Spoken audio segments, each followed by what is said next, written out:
Chair, distinguished delegates, my fellow panelists here, ladies and gentlemen.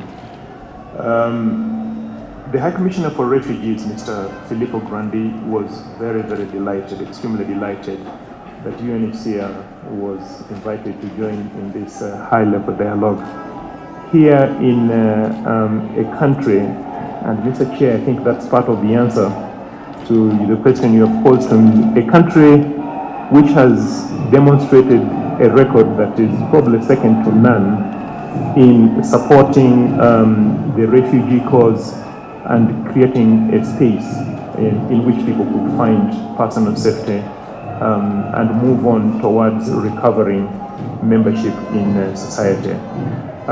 The High Commissioner himself right now, as we are here, is leading another conversation around these questions. So in Geneva, just to underline that this is the issue of our time, so he has asked me in trying to answer some of these questions to share the reflections I'm going to do just now. But I think it is important for us to acknowledge really that Ecuador sets an example that in practice, concretely, is the answer to the solutions that we are looking for.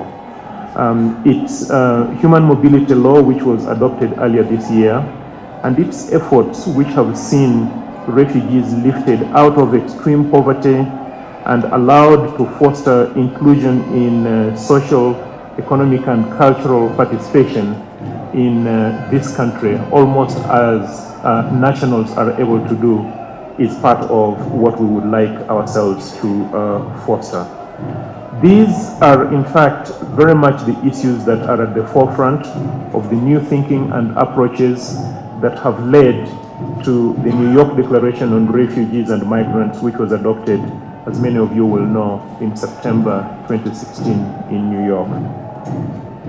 The focus of our discussions today could therefore not be more timely, and they relate very much to how these two compacts will move forward, one on safe, orderly, and regular migration, and I'm sure my colleague here from IOM will speak a lot to that, and the other on refugees.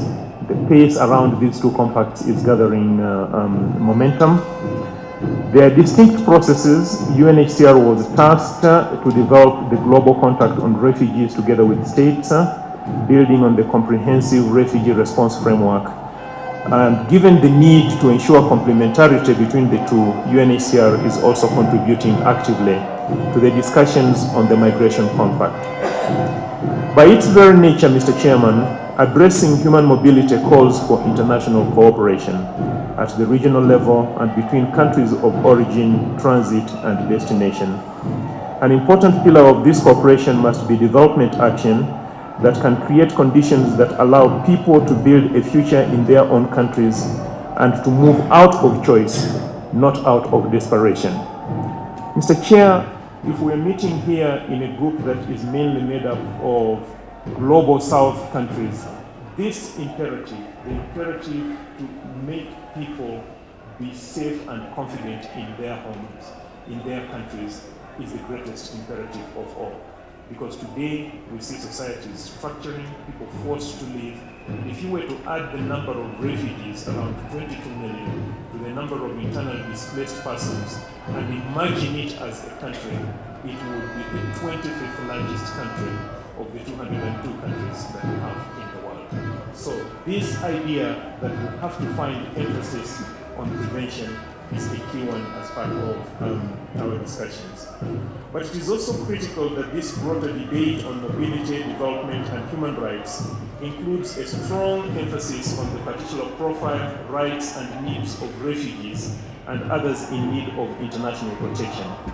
Of the estimated 244 million people who are currently outside of their countries, almost 10%, the 22 million that I mentioned, are refugees, the vast majority hosted in the global South.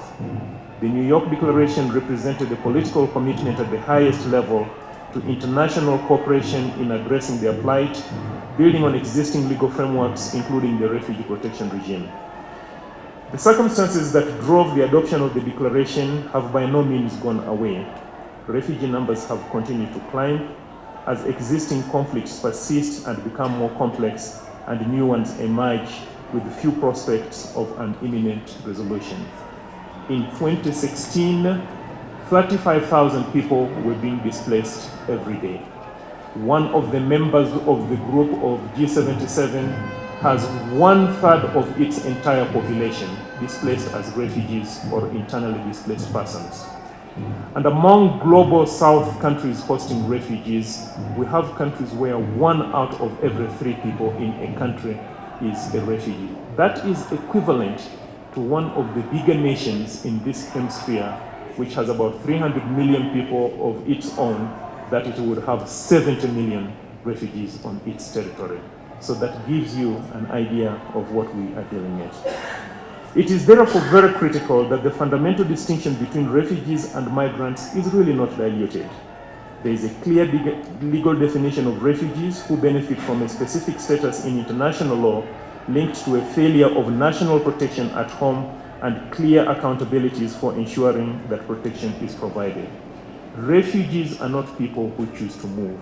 Refugees are forced to flee to find safety somewhere else where they have lost it at home.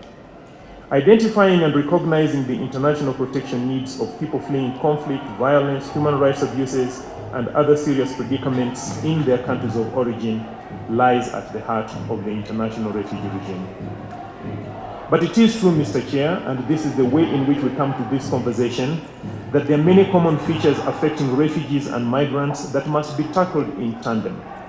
International mobility is shaped by a complex interplay of factors such as poverty, climate change, food insecurity, environmental degradation, inequality, poor governance, and demographic changes. These factors can, if left unaddressed, fuel competition and exclusion, and ultimately emerge as root causes of conflict, persecution, and forced displacement.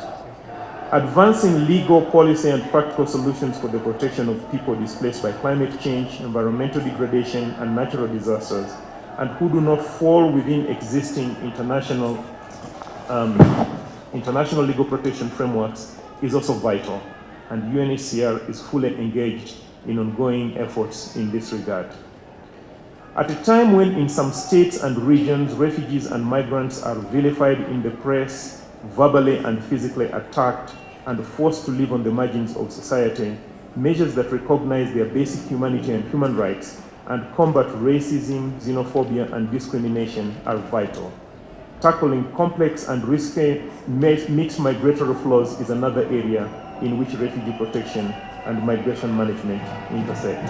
Mr. Chairman, distinguished delegates, the New York Declaration was a bold step forward for a world struggling to meet the challenges of large-scale refugee flows and a resolute reaffirmation of the values of solidarity and protection. The comprehensive refugee framework is the blueprint for driving the solutions that we need forward at the present moment.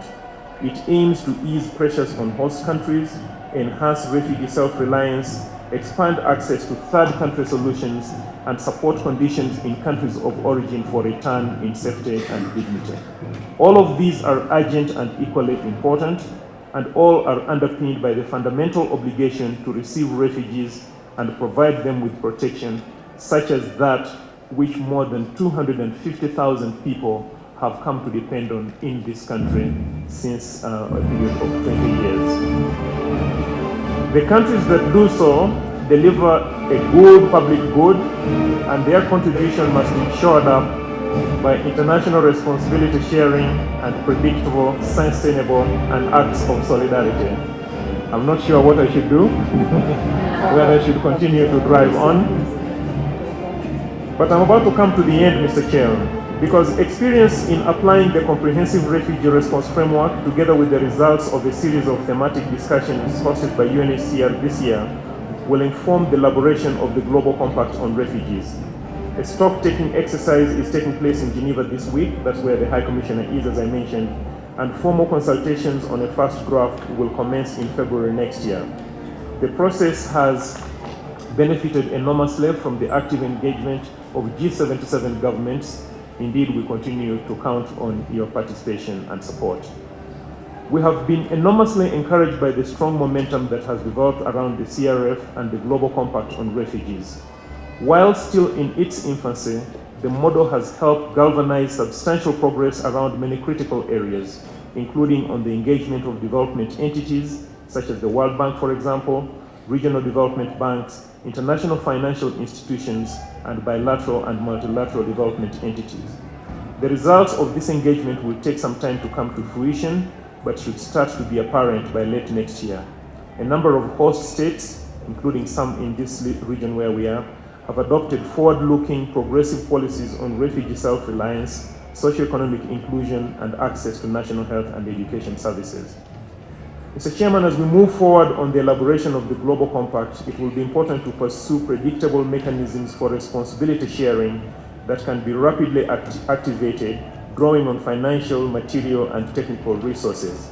Measures to expand resettlement, humanitarian admissions, other third country solutions will also be needed. And we need to find the right model for most effectively harnessing the contributions of the private sector, academia, local authorities, and others to address specific refugee situations. So at a time when multilateralism has often faltered, resulting in a proliferation of unresolved conflicts and fragmented state-by-state responses to matters of international concern, the Global Compact on Refugees should be a practical instrument for international cooperation and a strong call for humanitarianism rooted in direct operational engagement. We firmly believe at UNHCR that this is a catalytic moment and that by working together, we can achieve a step change in the international response to refugee crisis. Achieving this goal is in all of our interests and most importantly, in those of the millions of uprooted people around the world, the greatest majority of which are in the Global South. I thank you, Mr. Chairman. Muchas gracias, George, y mil disculpas por las interrupciones. Son los